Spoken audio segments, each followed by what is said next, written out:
Declassified U.S. government documents and witness testimony from former or retired U.S. military personnel confirm beyond any doubt the reality of ongoing UFO incursions at nuclear weapons sites.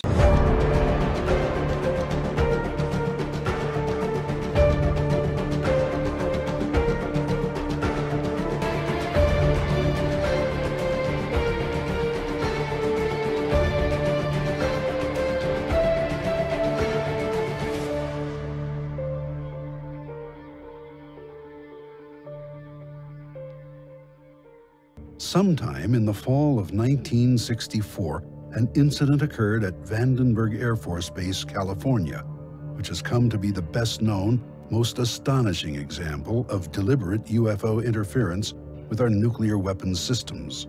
At the time, Lieutenant Jacobs, who was assigned to the 1369th Photographic Squadron and held the title Officer in Charge of Photo Instrumentation, was tasked with filming missile launches from a remote mountaintop site on California's Big Sur coastline, using a powerful telescopic camera. Jacobs, later a university professor, describes what happened next. On the screen was the film we had shot. The nose cones separate. The chaff flew out in front of it. We saw this as obviously reflections of light rippling like that. And then we saw the dummy warhead flying along. It's going between 6,000 and 8,000 miles an hour at that point, and it's on the fringe of space. And suddenly, into that frame, an object flew in, chasing the chaff, the warhead, and so on, at the same speed. And in polar orbit, it fired a beam of light at the warhead. The beam of light struck that. The object flew up, shot another beam of light at the dummy warhead, went around, shot another beam of light at it, went down, shot a beam of light, and then flew out the same way it had come in, at which time the dummy warhead fell out of the frame. The lights came on, and Major Mansman said to me, "Were you guys screwing around up there?" And I said, "No, sir." And he said, "What was that?" And I said, "It looks like we got a UFO." And he said, "Lieutenant Jacobs, you are never to speak of this again. It never happened." My crew was on alert at Missile Complex 7. Major Gilbert, my crew commander, and I were manning the launch console. We got a call from the Site 6 crew commander saying that there's something hovering above his site. And he asked us to go topside and see what we could see. They reported to us that they saw a light above Site 6 that rapidly accelerated and stopped instantly above the area where Site 8 was located and went back and forth. It was instant go, instant stop. That object did things that no airplane, helicopter, or any other system that we had in existence could do.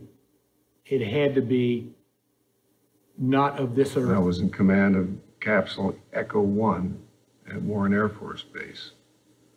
Got a call about 3:30 in the morning, somewhere that time, from the flight security controller above, who said that, "Sir, there's some strange objects out there."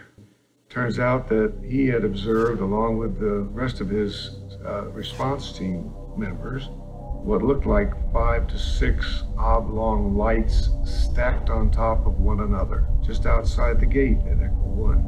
They didn't seem to cause any particular damage. They didn't seem to put out any beams of light or anything else like that. They simply were there, stacked up. It was rather a benign incident at the time. The paperwork all disappeared. Over the next 2 years, similar UFO incursions also took place at Minot Air Force Base, North Dakota, and Ellsworth Air Force Base, South Dakota. Although those disturbing incidents were reported in official records at the time and occasionally leaked to the media, many of the details only emerged decades later in the testimony of former missile launch officers. I was on duty at Echo, which is our squadron command post. We had strike teams respond to alarms from the missiles. They were 3 to 5 miles away, and they jumped in their trucks and went roaring out there and called me back and said, sir, for lack of a better description, there's a flying saucer hovering over that missile, and there's a beam of reddish light going down to it.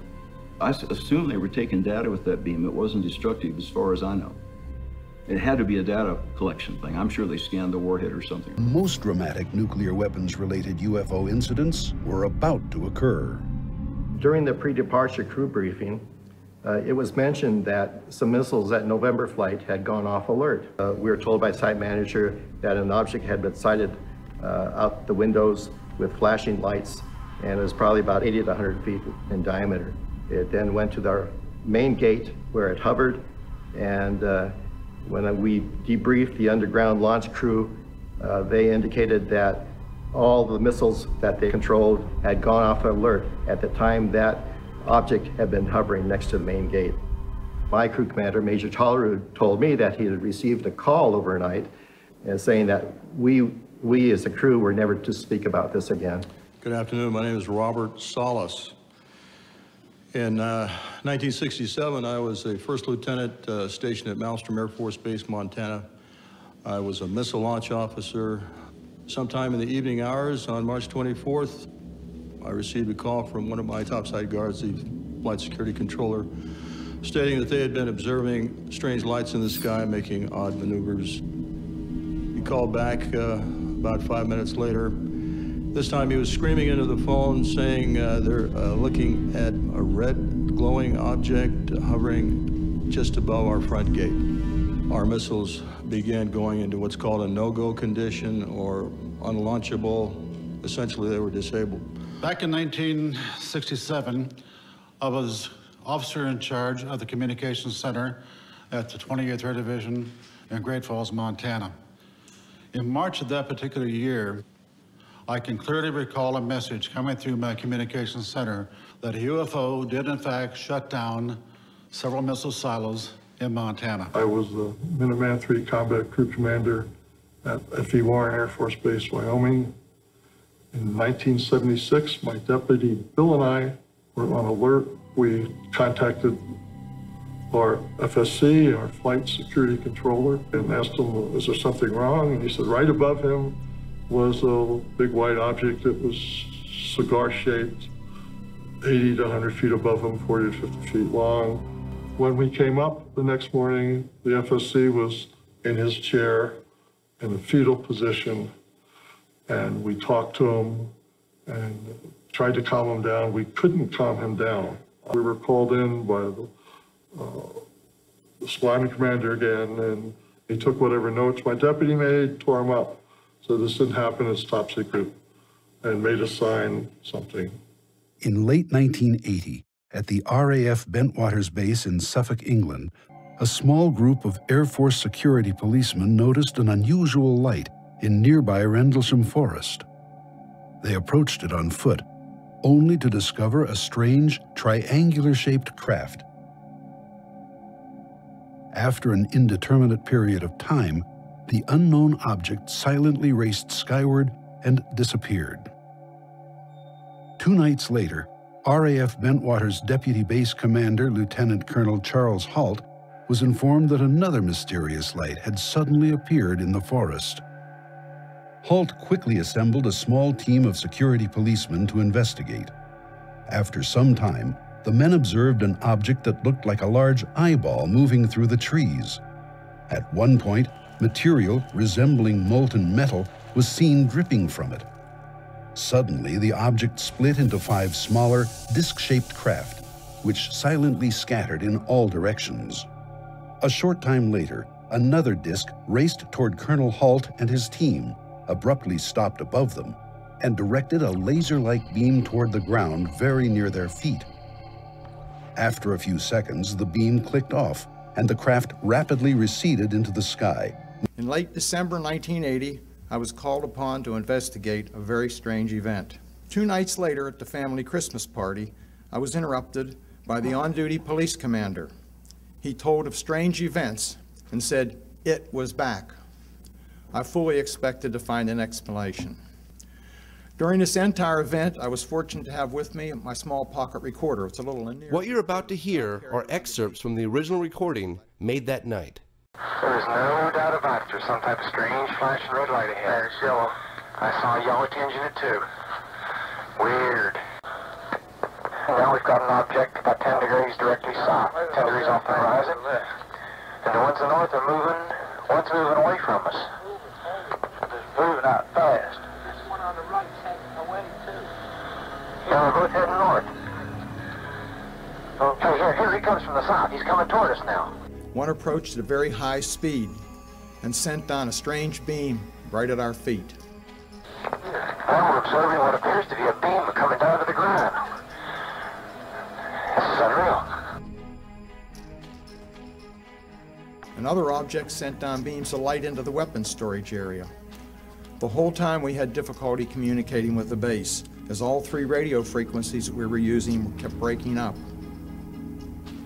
I have no idea what we saw that night, but I do know with great certainty it was under intelligent control. Ike Barker and Jim Carey divulged for the first time they had actually tracked a bona fide UFO on radar the night that Colonel Halt was in the woods. I was just sitting there and I happened to see a dot come on the scope, and it just went like one dot at the beginning, then another dot, and it was gone. So the scope is 120 miles across. It was just phenomenal to me to see it go that fast. All of a sudden, here it come back across again. It went 1, 2, and then it made an immediate right-hand turn and came right towards the base. You know, I just said, that can't be one of ours. No jet at that speed can make an immediate right-hand turn. Just absolutely phenomenal. It's not like any radar target I've ever seen traveling at extremely high rate of speed. It passed over the control tower, and then it stopped. I've never seen anything in my life like the maneuverability that happened with this object. But it hovered momentarily, reversed its course, and went back out at a high rate of speed. The mysterious intruders were frequently chased by Air Force interceptors, which had been scrambled to protect the missiles from possible sabotage. The UFOs always escaped unscathed, usually by vastly increasing their speed and leaving the fighters far behind. This was a very serious incident. I mean, something to take our nuclear-tipped missiles off alert. It was something that we had never been prepared for.